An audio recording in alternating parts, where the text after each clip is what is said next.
একবার নবী করিম সাল্লাল্লাহু আলাইহি সাল্লামের কাছে বলা হলো, হে আল্লাহর রাসূল, আমাদের একটা লোক, একজন পুরুষ আছে আমাদের মধ্যে, একজন পুরুষ ছিল আমাদের মধ্যে। এই লোকটা অনেক নামাজ কালাম পড়তো, খুব নামাজি হিসাবে প্রসিদ্ধ। ভালো করে খেয়াল করেন হাদিসটা, খুব ভালো করে। লোকটা খুব নামাজি কালামি হিসাবে সবার কাছে পরিচিত ছিল। কি হিসাবে পরিচিত ছিল? নামাজি। অনেক বেশি নামাজ পড়তো, 5 ওয়াক্ত তো বটেই, নফল সুন্নত সব নামাজ পড়তো, নামাজি মানুষ হিসেবে পরিচিত ছিল। শুধু তাই নয়, সে অনেক রোজা রাখতো। রমজানের রোজা তো রাখতোই, এর মানে হলো সুন্নত নফল আর বহু রোজা রাখতো। সে খুব রোজাদার মানুষ হিসেবে প্রসিদ্ধ ছিল। আরো শুনেন, শুধু এখানেই ক্ষান্ত নয়, লোকটা অনেক সাদাকা করত, প্রচুর 2 হাতে দান করত মানুষকে। ভাইরা আমার, প্রচুর পরিমাণ নামাজ, প্রচুর পরিমাণ রোজা, অনেক বেশি দান সদকা করত একটা মানুষ। এই কাজগুলা কি ভালো কাজ না ভালো কাজ না? নামাজ পড়া তো পড়া, আবার অনেক নামাজ পড়া, রোজা রাখা তো রাখা, আবার অনেক পরিমাণে রোজা রাখা, দান করা তো করা, আবার প্রচুর পরিমাণে দান সদকা করা। এটি কি ভালো মানুষের লক্ষণ না খারাপ মানুষের লক্ষণ? সাহাবায়ে কেরাম বলেন, হে আল্লাহর রাসূল, অনেক নামাজ রোজা অনেক দান সদকা করলেও এই লোকটার একটা অসুবিধা ছিল, যে তার পাশের বাড়ির লোকদের, পাশের ঘরের লোকদের, পাশের ফ্ল্যাটের মানুষদের, পাশের বিল্ডিং এর মানুষদের, প্রতিবেশী যারা ছিল তাদের সাথে তার সম্পর্কটা ভালো ছিল না, তাদেরকে একটু কষ্ট দিত। এই একটা সমস্যা ছিল। এখন এই লোকটার কি হবে? আল্লাহ তাআলা তার নবী সাল্লাল্লাহু আলাইহি সাল্লামের কাছে ওহী পাঠান জিবরিলের মাধ্যমে। এই লোকটার পরিণতি কোথায়, তার ঠিকানা কোথায়, এটা আল্লাহ তাআলা নবী সাল্লাল্লাহু আলাইহি সাল্লামকে জানিয়ে দিয়েছেন। তিনি বলেছেন, তোমরা যে লোকটাকে বলতেছো অনেক নামাজি, অনেক রোজাদার, লোকটা অনেক দান সাদকা করে, অথচ সে প্রতিবেশীকে কষ্ট দেয়, শুনে রাখো, আল্লাহর ফয়সালা হয়েছে তার ব্যাপারে, সে জাহান্নামী। আল্লাহু আকবার। এরপরে সাহাবীরা বলেন, হে আল্লাহর রাসূল, আরেকজন মহিলা আছে, এটা তো পুরুষ, আরেকজন মহিলা আছে, এ আল্লাহর বান্দি, খুব বেশি নামাজ কালাম, খুব বেশি রোজা, খুব বেশি দান সাদকা করতো, এরকম কোনো প্রসিদ্ধি বা পরিচিতি নাই মানুষের মাঝে। ফরজ নামাজগুলো করত, ফরজ রোজাগুলো রাখতো, ফরজ দান করত, অর্থাৎ মৌলিক বিষয় তো ঠিক ছিল, কিন্তু অতিরিক্ত খুব বেশি করতেন, এরকম প্রসিদ্ধি, এরকম সুখ্যাতি, এরকম প্রশংসা মানুষের মুখোমুখি ছিল না। সাধারণ মানুষ বলা যেতে পারে। কিন্তু ভদ্রমহিলার একটা দিক ছিল যে তার আশেপাশে প্রতিবেশীর লোকেরা সবাই তার উপরে সন্তুষ্ট ছিল, সবার সাথে তার সুসম্পর্ক ছিল, কারোর সাথে সম্পর্ক সে খারাপ করতো না, কাউকে সে কষ্ট দিত না, এই জিনিসটা তার ছিল। নবী করিম সাল্লাল্লাহু আলাইহি সাল্লাম আল্লাহর কাছ থেকে প্রাপ্ত ওহীর আলোকে বললেন, তোমরা যে ভদ্র মহিলার কথা বলছিলে, যে খুব বেশি নামাজ রোজা করে নাই, খুব বেশি দান সাদকা করে নাই, কিন্তু প্রতিবেশীর অধিকার সে পাই পাই করে আদায় করছে, কখনো প্রতিবেশীকে কষ্ট দেয় নাই, জ্বালা যন্ত্রণা দেয় নাই, এই ভদ্র মহিলা আল্লাহর ফয়সালা হয়েছে, সে জান্নাতি। ও ভাই, প্রতিবেশীর অধিকার বোঝার জন্য আর কি কিছু দরকার আছে? আহা, কিন্তু আমরা কয়জন মানুষ বুকে হাত দিয়ে আল্লাহকে সাক্ষী রেখে বলতে পারবো যে আমি একজন মুসলমান হিসেবে আমার আশপাশে থাকা মানুষগুলোকে আমি কোনো কষ্ট দেই না, কোনো ডিস্টার্ব করি না, কোনো ক্ষতি করি না, পারলে উপকার করি? এরকম বলার মতো, এরকম ঈমানী শক্তি আছে, এরকম নিজের প্রতি নিজের আস্থা বিশ্বাস আছে, এইরকম বলার মতো মানুষ আমাদের সমাজে অনেক কম। ঠিক না বেঠিক? আমরা নামাজ রোজার গুরুত্ব যতটা বুঝি, আমরা দান সাদকার গুরুত্ব যতটা বুঝি, ওয়াজ মাহফিল করা, ওয়াজ শোনার গুরুত্ব যতটা বুঝি, বাবারে কোরআন এবং হাদিস এটা জানা বোঝার গুরুত্ব যতটা বুঝি, এই বোঝাটা ঠিক আছে, কিন্তু প্রতিবেশীর অধিকার সম্পর্কে আমাদের সমাজের বেশিরভাগ বেনামাজি আর বেদিনদার মানুষ তো পরের কথা, নামাজি দিনদার মানুষরাও আমরা সচেতন না। এ হাদিস বলছে, শত সহস্র নামাজি, শত সহস্র রোজাদার, শত সহস্র দান দক্ষিণাকারী মানুষ জাহান্নামে যাবে প্রতিবেশীর হক নষ্ট করার কারণে। আল্লাহ তাআলা আমাদের সংশোধন হওয়ার তৌফিক দান করুন। ভাইরা আমার, আব্দুল্লাহ ইবনে ওমর রাদিয়াল্লাহু তাআলা আনহু একজন প্রসিদ্ধ সাহাবী, খলিফাতুল মুসলিমিন ওমর ফারুক রাদিয়াল্লাহু তাআলা আনহুর ছেলে, অনেক জ্ঞানী একজন সাহাবী ছিলেন, আলিম সাহাবী আব্দুল্লাহ ইবনে ওমর রাদিয়াল্লাহু তাআলা আনহু। তার বাসায় একবার ছাগল জবাই করা হয়েছে, বকরি। কি জবাই করা হয়েছে ভাই? ছাগল বা বকরি জবাই করা হয়েছে। তিনি তার বাসার পরিবারের লোকদেরকে বললেন যে আচ্ছা, ছাগল যে জবা হলো, আজকে আমাদের বাসায় রান্না বাড়া হবে, খাওয়া দাওয়া হবে বুঝলাম, কিন্তু আমাদের পাশের বাড়িতে যে ইহুদি থাকে, প্রতিবেশী যে আছে, কোন ধর্মের অনুসারী? ইহুদি। এই ইহুদি প্রতিবেশী যে থাকে, আমাদের এই ছাগলের গোশত থেকে তার বাসায় পাঠানো হয়েছে কিনা, তাকে হাদিয়া দেওয়া হয়েছে কিনা, দুইবার জিজ্ঞাসা করেছেন যে আমাদের ইহুদি প্রতিবেশীকে আমাদের ছাগল থেকে গোশত দেওয়া হলো কিনা, দুইবার জিজ্ঞাসা করেছেন, একবার না। বাসার লোকজন বললেন না, তাকে দেয়া হয় না, মানে ইহুদি হোক প্রতিবেশী, সে অন্য ধর্মের অনুসারী, খ্রিস্টানও না, ইহুদি। খ্রিস্টানের চাইতে আরো ডেঞ্জারাস, তো তাকে দেওয়া হয়নি। তখন আব্দুল্লাহ ইবনে ওমর রাদিয়াল্লাহু তাআলা বলেছেন, শুনো, আমি নবী করিম সাল্লাল্লাহু আলাইহি সাল্লামের কাছ থেকে শুনেছি, তিনি বলেছেন, মাজাল জিবরিল ইউসিনি ফিল জার হাত্তা জানান্তু আন্নাহু সাইওয়ারিসু। নবী করিম সাল্লাল্লাহু আলাইহি সাল্লাম বলেছেন, শুনো, আসমান থেকে জিবরিল আল্লাহর পক্ষ থেকে ওহী নিয়ে প্রতিবেশীর ব্যাপারে এত বেশি আমাকে ঘন ঘন সাবধান করেছেন, খবরদার প্রতিবেশীর ব্যাপারে আপনাকে অ্যালার্ট থাকতে হবে, এটা একটা অ্যালার্মিং জায়গা, প্রতিবেশীকে কষ্ট দেওয়া যাবে না, তার কোনো অধিকার নষ্ট করা যাবে না, তার সাথে সুসম্পর্ক বজায় রাখতে হবে। এত বেশি আমাকে আল্লাহর পক্ষ থেকে ওসিয়ত, উপদেশ নিয়ে আসছে প্রতিবেশীর ব্যাপারে। আমার তো মনে হচ্ছিল, নবী সাল্লাল্লাহু আলাইহি সাল্লাম বলেছেন যে এত বেশি, এতবার বলা হচ্ছে প্রতিবেশীর কথা, আমার তো মনে হচ্ছিল যে কখন না জানি বাপ মারা গেলে ছেলে মেয়ে যেরকম সম্পদে ওয়ারিস হয় এবং স্বামী স্ত্রী ওয়ারিস হয়, অন্যরা ওয়ারিস হয়, আমার মনে হচ্ছিল যে প্রতিবেশীর জন্য মানুষের পরিত্যক্ত সম্পত্তিতে একটা হিস্সা ঠিক করে দেওয়া হবে এবং সেও ওয়ারিস হয় কিনা, আমার সেই চিন্তা হয়ে গেছে। মানে এত গুরুত্ব দেওয়া আছে আল্লাহর তরফ থেকে জিবরিলের মাধ্যমে প্রতিবেশীর ব্যাপারে। ভাইরা আমার, এই প্রতিবেশীর সাথে আমাদের সুসম্পর্ক কার কতটা আছে, এই বিষয়টা আমাদেরকে যোগ বিয়োগ করতে হবে। আমাদের সমাজে দেখবেন যত গন্ডগোল, যত ফাসাদ, যত ভেজাল, যত ঝগড়া, যত রকমের সম্পর্ক নষ্ট হওয়া হতে পারে, এগুলো বেশিরভাগ হয় পাশের বাড়ির, পাশের দোকানদার, পাশের লোকদের সাথে, ঠিক না বেঠিক? আমাদের যেই কাজটা সবচেয়ে বেশি ক্ষতি করবে, শয়তান ওইটা আমাদেরকে দিয়ে সবচেয়ে বেশি করায়, কারণ শয়তান আমাদের চিরশত্রু। আমরা যেন কোনোভাবে জান্নাতে যেতে না পারি সেই চ্যালেঞ্জ নিয়ে দুনিয়াতে শয়তান এসেছে। অতএব এই শয়তান আপনাকে আমাকে সে কাজ করতে দিবে না যে কাজ আমাদেরকে জান্নাতে নিবে, আর ওই কাজ আমাদেরকে দিয়ে করাবেই করাবে যে কাজ জাহান্নামে নিবে। আর আমাদের কাজ হলো শয়তানের এই শয়তানি থেকে নিজেকে বাঁচিয়ে কোরআন এবং হাদিস আমাদেরকে যে আলোক উজ্জ্বল পথের সন্ধান দিয়েছে সে পথে চলা। অতএব প্রতিবেশীদের অধিকার ব্যাপারে আমরা সাবধান হব তো ইনশাআল্লাহ। মোহতারাম হাজরিন, আপনি খেয়াল করবেন আশেপাশে একটু তাকালেই যে পাশের জমির লোক, তার সাথে আইল ঠেলাঠেলিটা বেশি হয়, ঠিক না ভাই? ঠিক, আইলি থাকে সেখানে, এই জন্য আইল ঠেলাঠেলি হয়। পাশের ঘরের লোক, তাদের সাথে দেখা যায় কথাবার্তাও নাই, জল ছলও নাই, উঠা বসাও নাই, আসা যাওয়াও নাই, অথচ ওই অনেক দূরে আরেক ফ্যামিলি, তাদের সাথে খুব রিলেশন, খুব সম্পর্ক, খুব বন্ধুত্ব, তাদেরকে দাওয়াত দিয়ে এনে বাসায় বালাবুরা রান্না করে খাওয়ায়, প্রতিবেশী বেচারার দিকে তাকায়াও দেখে না, ঠিক না বে ঠিক?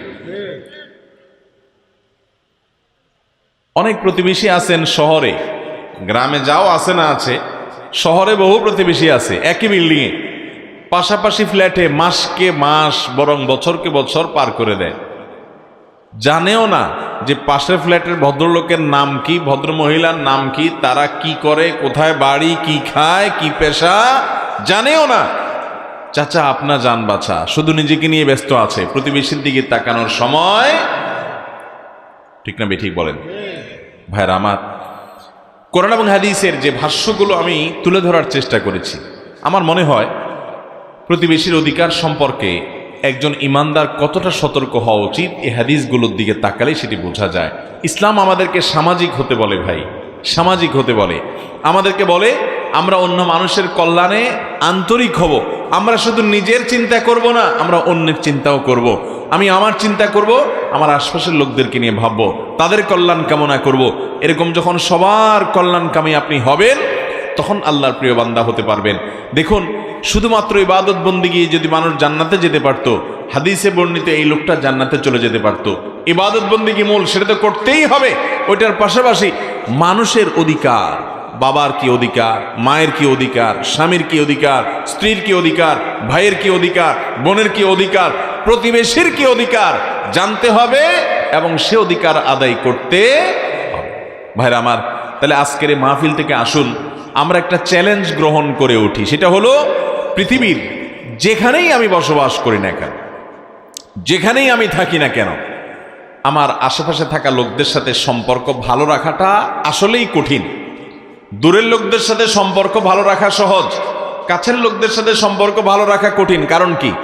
কারণ হলো একসাথে থাকতে গেলে তার দোষ ত্রুটি আমার নজরে পড়ে, তার দ্বারা আমার হয়তো একটা ক্ষতি তার অজান্তে হয়তো হয়ে যায়, তখন সম্পর্ক নষ্ট হয়, ঝগড়াঝাটি হয়, টুনটান হয়, কথা বাড়াবাড়ি হয়, ঠিক না বে ঠিক?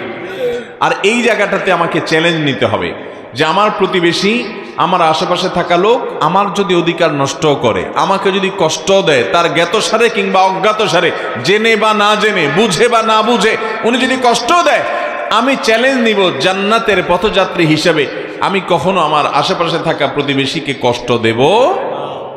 আল্লাহ আমাদেরকে আমল করার তৌফিক দান করুন। চেষ্টা করবো তো ইনশাআল্লাহ। আসুন একটু পাক্কা নিয়ত করে ফেলি ভাই, আমাদের কোন প্রতিবেশীকে আমরা কষ্ট দেব। ইয়াহুদি, চিন্তা করেন, মুসলমান না, ইয়াহুদি প্রতিবেশী। আল্লাহ নবী, সাহাবী তাদের ব্যাপারে পর্যন্ত সাবধান আছেন। আমাদের আশেপাশে থাকা হিন্দু কিংবা অন্য ধর্মের মানুষ যারা আছেন, কয়দিন আমরা আমাদের প্রতিবেশী হিসাবে তাদের বাসায় হাদিয়া পাঠিয়েছি, আপনি চিন্তা করেন তো। একটু হাদিয়া, একটু খাবার পাঠিয়েছেন, একটু উপহার পাঠিয়েছেন, এগুলো আমরা চিন্তাও করি না। মুসলমান আখলাক, আচরণ, ম্যানার্স, মানুষের সাথে আচরণ, মানুষের অধিকার, এগুলো ছাড়া একজন মুসলমান, পূর্ণাঙ্গ মুসলমান হওয়ার কোনো পথ খোলা নাই। আমি বারবার বলার চেষ্টা করি, এই কোরআনে নামাজ সম্পর্কে এত খুলে খুলে, এত ডিটেইল আল্লাহ তাআলা বলেন নাই। এজমালি কথা বলেছেন, পাইকারি কথা বলেছেন, খুলে খুলে বলা হয়েছে হাদিসে। কিন্তু আপনি কোরআন খুললে দেখবেন, কোরআনের পাতায় পাতায় দেখবেন, জায়গায় জায়গায় দেখবেন মানুষের অধিকার সম্পর্কে, কিভাবে মা বাবার প্রতি আচরণ করতে হবে, কিভাবে প্রতিবেশীর প্রতি আচরণ করতে হবে, কিভাবে এমনকি অন্য ধর্মের মানুষের সাথে আচরণ করতে হবে, খুলে খুলে প্রতিটা বিষয়। কারোর বাড়িতে গেলেন, অনুমতি দিল না, তাহলে না ঢুকে আপনি চলে আসবেন, তারপরেও না বলে ঢুকতে যাবেন না, সালাম দিবেন, অনুমতি প্রার্থনা করবেন। আপনি এভাবে দেখবেন ম্যানার্স এবং আখলাক, এমন আচরণ এই কোরআনের পৃষ্ঠায় পৃষ্ঠায় শেখানো হয়েছে। আজ পৃথিবীতে মুসলমানদের মধ্যে নামাজ কালাম পড়া মানুষ পাওয়া গেলেও আখলাকওয়ালা, মানুষের অধিকার আদায়ে সচেতন সতর্ক মুসলমান পাওয়া যায় না। আমরা ভালো মুসলমান হওয়ার চেষ্টা করব তো ইনশাআল্লাহ। আল্লাহ রাব্বুল আলামিনের কাছে আসুন দোয়া করি যে আল্লাহ, আমরা আমাদের যত প্রতিবেশী আছে, আমার ডানে, আমার বামে, আমার সামনে, আমার পেছনে, সবসময় প্রতিবেশীদের ব্যাপারে আমরা আন্তরিক হব, খোঁজ খবর রাখবো, তাদের হকগুলো আদায় করবো চেষ্টা করবো তো ইনশাআল্লাহ। শর্টকাটে জান্নাতে যেতে পারবেন, শর্টকাটে জান্নাতে যেতে পারবেন। মৌলিক কাজগুলো সব ঠিকঠাক রাখবেন, কোনো মানুষের অধিকার নষ্ট করবেন, ব্যাস, খুব শর্টকাটে জান্নাতে যেতে পারবেন। আমলের পাহাড় নিয়ে দাঁড়িয়ে আছেন, অনেক আমল করেন, কোরআন খতম করেন, জিকির আজকার করেন, তাসবিহ তেলাওয়াত করেন, দোয়া দুরুদ করেন, বহুত আমল আছে, মাগার মানুষের অধিকার আদায়ের ব্যাপারে আপনার খোঁজ খবর। কোরআন এবং হাদিস সম্পর্কে আমার ক্ষুদ্র যতটুকু ধারণা এবং ইলম হয়েছে, সে আলোকে আমি বলতে পারি ভাই, জান্নাত বহুদূর। মহব্বত ইনশাআল্লাহ। দেখেন, প্রতিবেশী, তার সাথে আমাদের অনেক ঝামেলা হতেই পারে, কারণ সে পাশে থাকে। আর এই জায়গাটাতেই আমাকে কি নিতে হবে? চ্যালেঞ্জ নিতে। আমরা যখন বাসে কোথাও যাতায়াত করি, চেয়ার কোচে বা এই জাতীয় কোনো গাড়িতে, আপনি খেয়াল করবেন অনেকে দেখা যায় যে বাসের যখন বসে আছেন আপনি, আপনার পাশের সিটেলা কিন্তু আপনার প্রতিবেশী, 6 ঘন্টার প্রতিবেশী, 5 ঘন্টার প্রতিবেশী, পাশাপাশি যাচ্ছেন, ঠিক না ঠিক? পুরো বাসের যত যাত্রী আছে, এই যাত্রীদের মধ্যে আপনার পাশের সিট, আপনার সামনের সিট, আপনার পিছনের সিটে যে যাত্রীরা, তাদের অধিকার অনেক বেশি, কারণ তারা আপনার প্রতিবেশী যাত্রী, অন্যরা একটু দূরের যাত্রী। কথা কি বুঝাইতে পারছি? এখন আপনি খেয়াল করবেন যে অনেক সময় বাসের ভিতরে, আমি তো অনেক সময় দেখেছি, আপনারাও দেখবেন যে চেয়ার কোচ, চেয়ার যে বাস আছে, চেয়ার কোচ যে বাস আছে, এই বাসগুলোতে দেখা যায় ওই যে হ্যান্ডেল দিয়ে কি করা যায়, সিটটা একটু ডাউন করা যায়, যায় না? সিটটা ডাউন করে আরাম করে একটু শোয়া যায়, ভালো করে আয়েশ করে একটু বসা যায়, তাই না? তো অনেকে আছে দেখবেন যে এমন জোরে ডাউন করে, পিছনের যে প্রতিবেশী যাত্রী বেচারা আছে একেবারে তার কোলের উপরে, বুকুর উপরে যায় সিট পড়ে, ঠিক না বে ঠিক? আর ওই প্রতিবেশীও দেখা যায় সেও আবার কম যায় না, অনেক সময় দেখা যায় সেও আবার রেগে অগ্নিশর্মা হয়ে বলে, এ ভাই মাথা মুতা ঠিক আছে আপনার? পাগল হয়ে গেছেন আপনি? আমার গায়ের উপর উঠবেন? এসব দৃশ্য আপনারা দেখছেন না দেখেন নাই? আহা, যদি আমরা প্রতিবেশী সম্পর্কে, প্রতিবেশী অধিকার সম্পর্কে সচেতন হতাম, তাহলে সিটটা ডাউন করার সময় পিছনে ভাইকে বলতাম, ভাই আমি একটু ডাউন করতেছি, একটু রেস্ট করতে হবে আমার, তো আপনার কষ্ট হলে বা বেশি ডাউন হয়ে গেলে একটু বললেন, এটা বলতাম।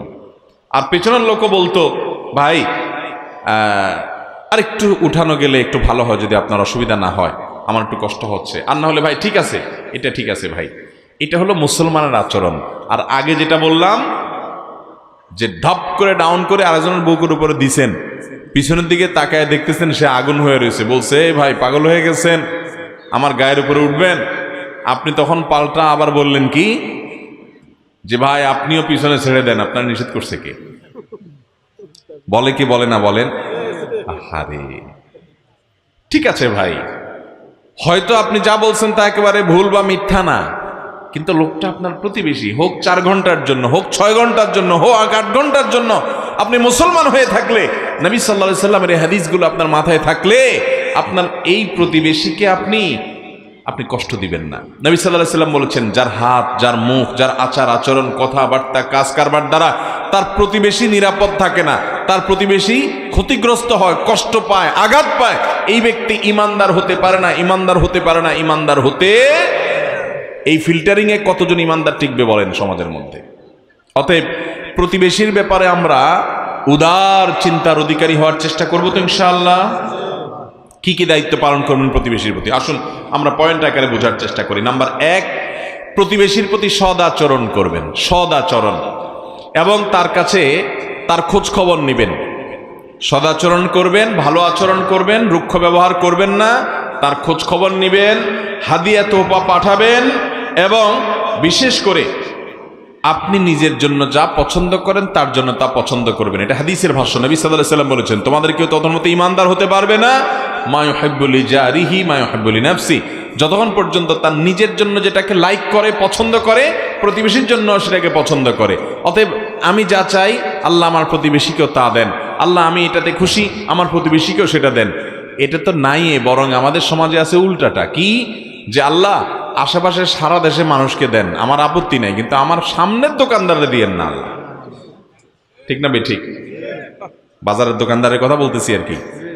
মনে করেন আপনার দোকানে বেচা কিনা নাই, অনেক দোকানদার আছে মনে মনে এটা প্রার্থনা করে, আল্লাহ আমার বেচা কিনা নাই, বুঝলাম, দরকার নাই, থাক, কিন্তু পাশের দোকানদারের এর দোকানে যেন কাস্টমার না ঢোকে আল্লাহ, ওই আরেক বাজারে যে সব কিনে ফেলাক, তাও ভালো, আমি ওর ভালো দেখতে পারবো না, অথচ লোকটা আমার প্রতিবেশী। ঠিক না ঠিক?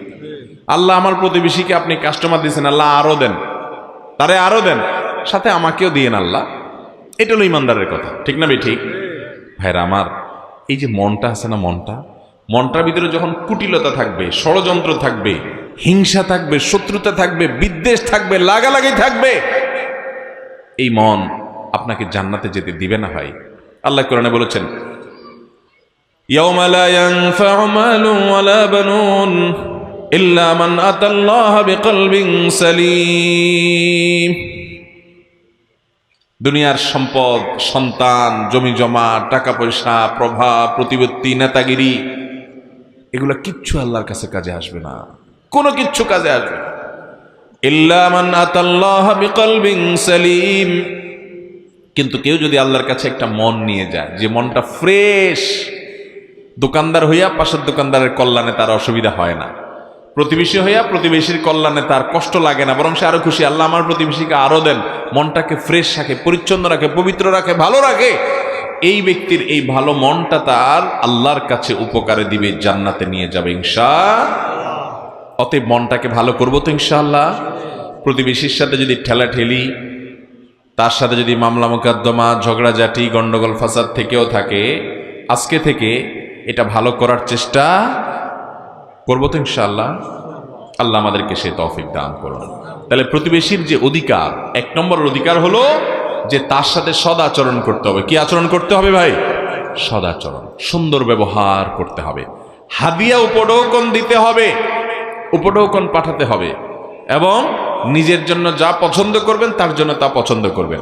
আমরা ছোটবেলায় একটা আমল দেখেছি মা চাচিদের কাছে, আপনারাও দেখেছেন, আমাদের এই লক্ষ্মীপুরে তো বটেই, যেহেতু আমি এলাকার সন্তান, আমি দেখছি, আপনিও দেখছেন, যেহেতু আমরা একই এলাকার, আর সারা বাংলাদেশেও বিভিন্ন এলাকাতে আমলটা আপনারা অনেকে দেখেছেন। ছোটবেলায় যখন দেখছি তখন বুঝি নাই যে এটা তো মা চাচিরা নিজেরা করে নাই, এটা তো হাদিসের ডাইরেক্ট নির্দেশ। এই বিশেষ করে আমাদের এই অঞ্চলে আলেম ওলামা বেশি ছিলেন, যার কারণে অনেক প্রচলন আছে যেগুলো সরাসরি হাদিসের উপরে আমল আমরা জানি না, ওলামা একরাম চালু করে দিয়ে গেছেন, কিন্তু সেগুলো আজ হারিয়ে গেছে সমাজ থেকে। সেটা হলো, আমরা ছোটবেলা, আমি নিজে কত দেখেছি যে আমার মা তরকারি রান্না করেছেন, গোশত তো আর প্রতিদিন রান্না হতো না, হঠাৎ অনেকদিন পর একটু গোশত রান্না হয়েছে, তো বাটিতে করে একটু গোশত, একটু ঝোল, একটু আলু দিয়ে, একটা ট্রে বা কোনো কিছু দিয়ে বলতেন ওই তো চাচির ঘরে দিয়া। আপনারা এই কালচার দেখছেন? দেখেন নাই? ঈদের দিন তো এমন ঈদ জীবনে একটাও গেছে কিনা জানি না, যে ঈদে মা সেমাই রান্না করে, পায়েস পিন্নি রান্না করে, বিভিন্ন কিছু রান্না করে একটু একটু করে দিয়া আশেপাশে সব ঘরে ঘরে পাঠায় নাই, এমন একদিনও হয় নাই, প্রত্যেকটা ঈদে পাঠাইছে। আবার মা চাচিরাও আবার আমাদের ঘরে পাঠাইছে, এরকম আপনারা দেখেন না এই দৃশ্য? এখন কি খুব বেশি দেখেন? আহা, আমরা শেষ হয়ে যাচ্ছি ভাই, আমরা শেষ হয়ে যাচ্ছি।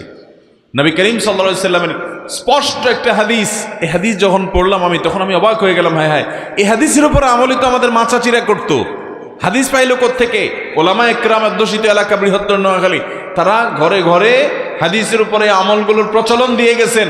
মানুষ জানতো না যে এটা নবী সাল্লাল্লাহু আলাইহি সাল্লামের নির্দেশ, কিন্তু চমৎকার একটা সৌন্দর্য ছিল। এটা শুধু এই এলাকা নয়, সারা দেশেই হয়তো ছিল, কিন্তু আমরা এলাকা বেশি দেখেছি, এটা ঘরে ঘরে দেখেছি।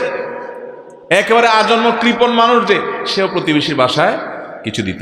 হাদিসে আসছে, নবী আলাইহিস সালাম বলেছেন, তুমি যখন গোশত রান্না করবা, গোশতের পরিমাণ যদি খুব বেশি না থাকে, একটু ঝোলটা বাড়াই দিও, যাতে করে তোমার প্রতিবেশী বাসায় একটু দিতে পারো। প্রতিবেশী বাসায় যেন একটু দিতে। আজকাল সবাই দিনকাল ভালো ভাই, আলহামদুলিল্লাহ, সবাই খেয়ে পরে একটু ভালো আছে আগের তুলনায়। এই জন্য সবাই শুধু নিজের চিন্তা করি, আশপাশের চিন্তা আমরা করি না। এই জন্য আমাদের সন্তানগুলো অমানুষ হচ্ছে। তরুণরা, যুবকরা ম্যানার্স, ভদ্রতা, মনুষ্যত্ব তারা আজ ভুলে গেছে ভাই। এর অন্যতম কারণ পরিবার থেকে শিক্ষাটা নাই। আমরা আমাদের সময় দেখেছি তরুণরা মুরব্বিদেরকে দেখলে শ্রদ্ধা করে রাস্তার পাশে কাচুমুচু করে দাঁড়িয়ে অবনত হয়ে শ্রদ্ধার সাথে সালাম দিত। লোকটা কি পয়সাওয়ালা, ক্ষমতাওয়ালা, কে, এটা দেখার বিষয় না, লোকটা একজন বৃদ্ধ মানুষ, বয়স্ক মানুষ, সম্মান করত। ছিল না এগুলো? বাসে যখন পাবলিক পরিবহনে উঠতাম, দেখতাম যে আপনার একজন মুরব্বী চাচা উঠছে, যুবকরা কয়েকজন উঠে দাঁড়ায় যেত সিট থেকে, বাবা বসেন, চাচা বসেন। দেখতেন না আপনারা এগুলা? এখন আছে এগুলা? এখন পারলে মুরব্বীরে বলবে, চাচা আমার একটু হাঁটতে কষ্ট হয়, আপনি একটু বসেন তো, আপনার গাড়ায় উঠি। ভাবখানা এরকম না? আহা, ঢাকার এক রিকশাওয়ালা চাচা একবার খুব দুঃখ করে আমাদের পরিচিত এক সাংবাদিক ভাই তার ঘটনা লিখছিলেন।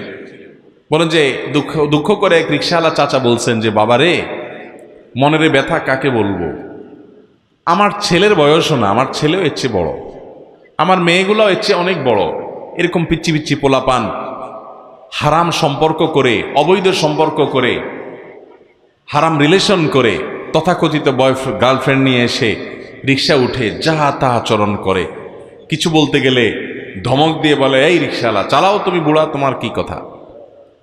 আমাদের সন্তানরা আজ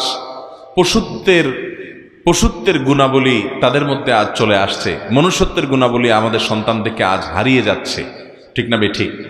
এর অন্যতম কারণ হলো পরিবার থেকে কোনো নীতি নৈতিকতা আদর্শের শিক্ষা চর্চা হয় না।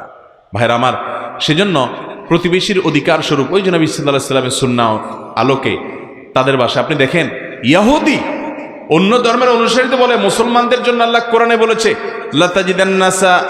লাতাজিদান্না আশাদ্দান নাসি আদাওয়াতান লিল্লাযিনা আমানু আল ইয়াহুদ, ইমানদারদের সবচেয়ে বড় শত্রু দেখবা তোমরা ইহুদিদেরকে।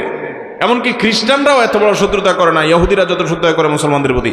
কোরআনের আয়াত, সেই ইহুদি চিরশত্রু। তার বাসায় আব্দুল্লাহ ইবনে ওমর রাদিয়াল্লাহু বলতেছেন যে ছাগল জবাই হয়েছে আমাদের বাসায়, গোশত গেছে তার বাসায়, ইহুদির বাসায় গোশত গেছে। দুইবার জিজ্ঞাসা করেছেন, যখন শুনছেন যান নাই, রাগ হয়ে গেছেন, কেন যায় নাই, সে আমার প্রতিবেশী।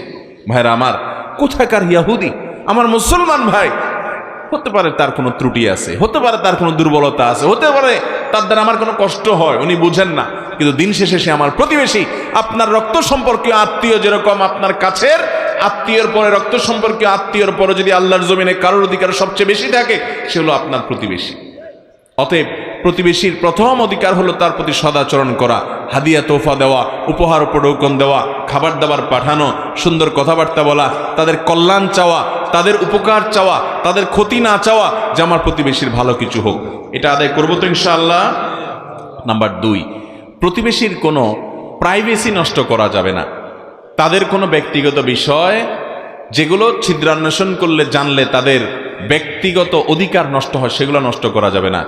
আপনি খেয়াল করবেন, গ্রামে শহরের সব জায়গায় প্রতিবেশীর যদি কোনো দুর্বল কোনো পয়েন্ট পায়, তো অনেকে আছে দেখবেন কান খাড়া করে শুনে রাখে, ঠিক না ঠিক? গ্রামে অনেক মহিলা আছে দেখবেন যে তাদের চোখগুলো এক একটা সিসি ক্যামেরার মতো, যে পাশের বাড়ির মহিলা কোনো কারণে স্বামীর সাথে একটু তর্কাতর্কি হইল আর কি, বেড়ার ফাঁক দিয়ে এমনি করে চোখ দিয়ে তাকায় থাকে, ঠিক না ঠিক? কান পাইতে থাকে, একদম পারে না, ওয়াল ভেদ করে শোনার চেষ্টা করে, একটু দুর্বল পয়েন্ট পাইলে তারে ঘায়েল করবে পরে। এই রোগটা আছে না নাই? ভাইরা আমার, কারোর বাসা বাড়িতে উকি মারে যে উকি, হাদিসে আসছে ওর চোখ তুলে ফেলার মতো অপরাধ করছে, এত বড় ডেঞ্জারাস অপরাধ। কিন্তু অপরাধটা অনেকেই করে, কি করে না? তার ব্যক্তিগত দুর্বল বিষয় থাকতে পারে, এখানে আমি কান দেওয়া, চোখ দেওয়া, ওইটা আবিষ্কার করার চেষ্টা করা, দোষ বাহির করার চেষ্টা করা, ওটা পিছে লাগা, এটা একটা নিকৃষ্ট মানুষের চরিত্র, কোনো ভালো মুসলমানের চরিত্র হতে। অতএব প্রতিবেশীর অধিকারের মধ্যে থেকে এটাও গুরুত্বপূর্ণ যে তাদের ব্যক্তিগত বিষয়গুলোকে খুব হেফাজত করার চেষ্টা করা। প্রতিবেশীর স্ত্রী, প্রতিবেশীর মেয়ে, তাদের যে সমস্ত মহিলারা আছে তাদের ব্যাপারে দায়িত্বশীল হওয়া, তাদের দিকে দৃষ্টিপাত না করা, বাজে দৃষ্টি না দেওয়া। নবী করিম সাল্লাল্লাহু আলাইহি ওয়াসাল্লাম একটা হাদিস শুনেন, তিনি বলেছেন কেউ যদি কোনো মহিলার সাথে জেনা করে, একটা জেনার গুনাহ লেখা হবে, একটা জেনা করলে। কোন এক মহিলার সাথে জেনা লিপ্ত হয়েছে, তার আমলনামায় কবিরা গুনাহ, মহাপাপ লেখা হবে, সে একবার জেনা করেছে এটা।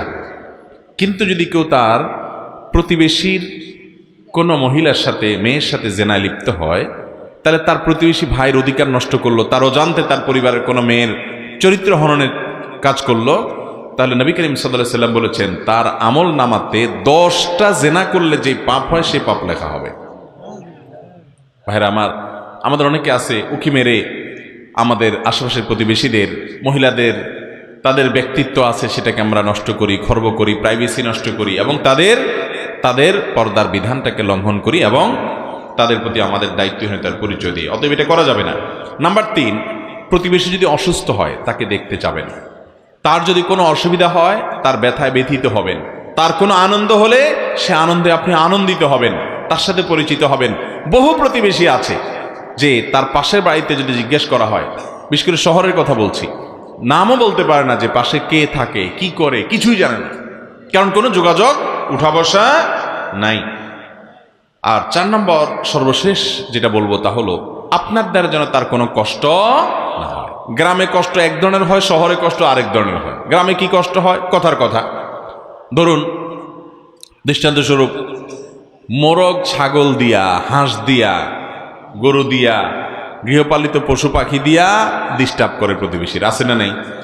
আপনার হাঁস মোরগ যায় তার পুরা জায়গাটা নষ্ট করে, সব যেখানে সেখানে মুখ দেয়, কষ্ট দেয়। আপনার উচিত এটাকে নিয়ন্ত্রণ করা। অনেক প্রতিবেশী আছে নিজের জায়গাতে গাছ লাগাবে, কিন্তু গাছের ডাল পালা সব জায়গায় পড়বে কোথায়? শুধু আরেকজনের জায়গায়। এমন ভাবে পড়বে ওই বেচারার ওই জায়গা শেষ, ওইটা আর কোনো কাজে লাগবে। কিছু বললে বলে যে হ্যাঁ জায়গার গোড়া তো আমার এখানে, কিন্তু আগা আরেক জায়গা। এরকম 2 নম্বর করা মানুষ আছে না নাই? আরে ভাই, সে ইমানওয়ালা মানুষ কি নাই যে আল্লাহকে খুশি করবার জন্য জান্নাতের আশায় ওই গাছের ডাল সব কেটে ফেলে দিবে? ঠিক আছে, আমি সব গাছের ডাল কেটে ফেলে দিলাম, কয়টা গাছ এটা কেটে যদি আমি জান্নাত পাই অবশ্যই সেটা আমার জন্য লাভজনক। ঠিক না ভাই? ঠিক। ভাইরা আমার, শহরে দেখবেন যে কথার কথা আপনার ছোট্ট একটু জায়গা, সিঁড়ির রুম, ফ্ল্যাটের দরজার সামনে এত জুতা এলোমেলো ভাবে রেখে দিছে যে পাশে ফ্ল্যাটের লোকদের চলাফেরাতে অসুবিধা হয়, আছে না নাই?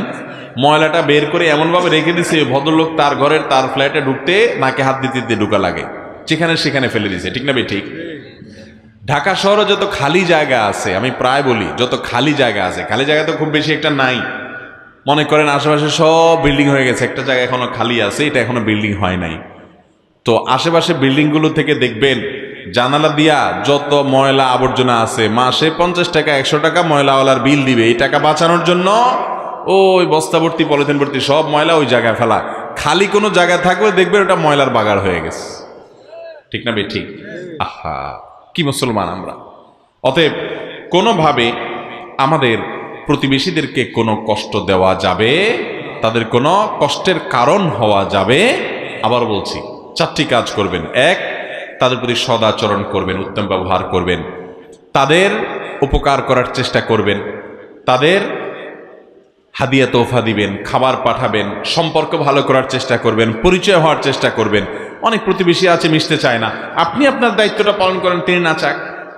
দ্বিতীয়ত যে কাজটা করবেন তা হলো প্রতিবেশীর কোনো দোষ ত্রুটি খোঁজার চেষ্টা করবেন না, কান পেতে পেতে তাদের ব্যক্তিগত বিষয়গুলো জানার চেষ্টা করবেন না, চোখ দিয়া তাদের কোনো কিছু দেখার চেষ্টা করবেন না। বিশেষ করে তাদের মেয়েদের চরিত্রের ব্যাপারে সাবধান থাকবেন, চোখের হেফাজত করবেন, সেদিকে দৃষ্টিপাত করবেন না। তৃতীয়ত, যদি প্রতিবেশী অসুস্থ হয় তাকে দেখতে যাবেন, যদি কোনো ব্যথায় ব্যথিত হয় তার পাশে দাঁড়াবেন, যদি তার আপনজন মারা যায় তাকে সান্ত্বনা দিবেন, যদি তার আনন্দ হয় সে আনন্দে ভাগাভাগি করবেন। আর নাম্বার 4, কোনোভাবে কষ্ট দিবেন না, সেটা কোনোভাবেই না, জুতা দিয়ে না, ময়লা দিয়ে না, আচরণ দিয়ে না। অনেকে করে কি, ধুমধাড়াক্কা গান বাজায় রাখে, আছে না নাই? ইয়া হাই ভলিউমে গান বাজায় রাখে। ভাই, আপনার মনে অনেক ফুর্তি, আপনি দরজা জানালা সব বন্ধ করে গানের তালে তালে লাফাইতে লাফাইতে আপনি ফ্যানের সাথে ঝুলে যান, আল্লাহর সাথে আপনি বুঝেন। কিন্তু আপনি আপনার প্রতিবেশী, তার তো মন খারাপ থাকতে পারে, আপনি তাকে গান শুনতে বাধ্য করবেন, তার ঘুম হারাম করবেন, এই অধিকার ইসলাম আপনাকে দিছে? কোন বিবেকবান মানুষ এটা করতে পারে? কিন্তু এই অহেতুক কাজগুলো আমাদের অনেক তরুণরা করে। ধুমধাড়াক্কা গান শুনতেছে, বাবা তুমি গান শুনবা, হেডফোন দিয়ে শুনো, তোমার গুনাহ হবে, তুমি আল্লাহর সাথে বুঝবা, কিন্তু আরেকজনকে তুমি গান শুনতে বাধ্য করতে পারো? আমরা অমুসলিমদেরকে দেখি ইসলামের সব সৌন্দর্য অনেকগুলো তারা নিয়ে গেছে, অনেক সৌন্দর্য তারা নিয়ে গেছে। আপনি উন্নত অনেক দেশে যাবেন, জাপানে যাবেন, বিভিন্ন দেশে যাবেন, দেখবেন সবাই হেডফোন দিয়ে কথা বলে, এবং কথা বলার সময় মুখে হাত দিয়ে কথা বলে, কেউ কারো ডিস্টার্ব করে না, একটু জোরে কথা বলে না যে কারোর ক্ষতি হবে কিনা, কারোর কষ্ট হবে কিনা। আমাদের দেশে দেখবেন মুসলমানের সন্তান, লজ্জা লাগে, কোরআন হাদিসের এত বিবরণ যাদের জন্য রয়েছে, এত ওয়াজ মাহফিল তারা শুনে, আমল তাদের মধ্যে না, কি লাভ হবে এই মাহফিল শুনে যদি নিজেকে পরিবর্তন করতে না পারেন? এই জন্য বলেছি, আগেই বলেছি, এখান থেকে প্রতিজ্ঞা করে উঠবেন, আমার জীবনকে পরিবর্তন করবো ইনশাআল্লাহ, প্রতিবেশীকে কষ্ট দেব। আপনি হাই ভলিউমে গান বাজাচ্ছেন, আচ্ছা গান দরকার নাই, আপনি যদি ওয়াজও শুনেন, ভালো করে শুনেন, আপনি যদি কোরআন তেলাওয়াতও শুনেন, হাই ভলিউমে শুনতেছেন, আশেপাশে মানুষের ঘুম হারাম করতেছেন, সব হবে না, গুনাহ হবে। আপনার প্রতিবেশীর যদি কষ্ট হয় তাহলে ওই রকম জোরে তেলাওয়াত করলেও আপনার আমলনামা গুনাহ লেখা হবে। আমার কথা কি বুঝতে পারছেন? ট্রেনে বাসে অনেকে দেখা যায় ওয়াজ শুনতেছে, নাইট কোর্স, আরে ভাই আশেপাশে মানুষ ঘুমাচ্ছে, ওইদিকে খোঁজ খবর নাই। অতএব ভাইয়েরা আমার, আমাদের আওয়াজ দিয়ে, আমাদের ময়লা আবর্জনা দিয়ে, আমাদের ছেলে মেয়েদেরকে দিয়ে, আমাদের হাঁসমরক দিয়ে, আমাদের জুতা দিয়ে, আমাদের অন্য কোনোভাবে প্রতিবেশীকে কষ্ট দেওয়া যাবে? আল্লাহ তাআলা আমাদের সবাইকে প্রতিবেশীদের অধিকার সম্পর্কে দায়িত্বশীল এবং সচেতন হওয়ার তৌফিক দান করুন। জাযাকুমুল্লাহু খায়রা ওয়া আখিরু দাওয়ানা আলহামদুলিল্লাহি রাব্বিল আলামিন। ভাই সবাই নিয়ত করলাম তো ইনশাআল্লাহ।